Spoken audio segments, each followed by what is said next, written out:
FM Balitang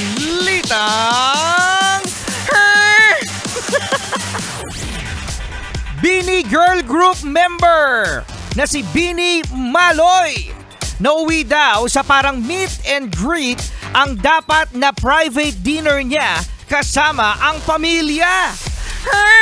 Isang ang fan ni Bini Maloy ang lumapit at nagpa-picture at nag-take pa ng video sa isang restaurant sa Batangas kung saan pribadong kumakain ang Bini Maloy natin kasama ang pamilya. Marami nga mga fans, mga yes pre na nagtaas ang kilay at sinabing, walang respeto! Nakita nyo na nga kumakain pa yung tao? Hindi man lang nahiya?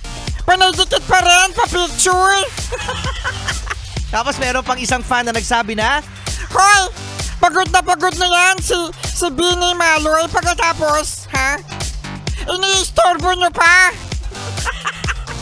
Konting respeto naman at kailangan nyo naman yung privacy niya. Ayan nga mahirap mga yes pa rin, no?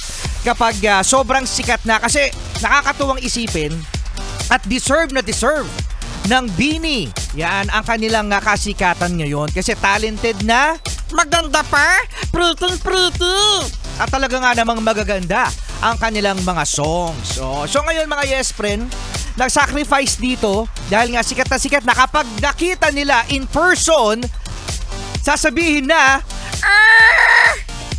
Bini! Pa-picture, pa-take ng video. Ako pala si Bini Martian. Naging Bini ba? Bini Martian daw. So, ayan mga yes pa rin, ito ay isang paalala lamang sa mga fans na kapag kumakain ang isang celebrity, ang isang singer, artista, ano yun naman natin, respetuhin natin na kanilang privacy. Yan, Sa DJ na lang pwede. Sa DJ na.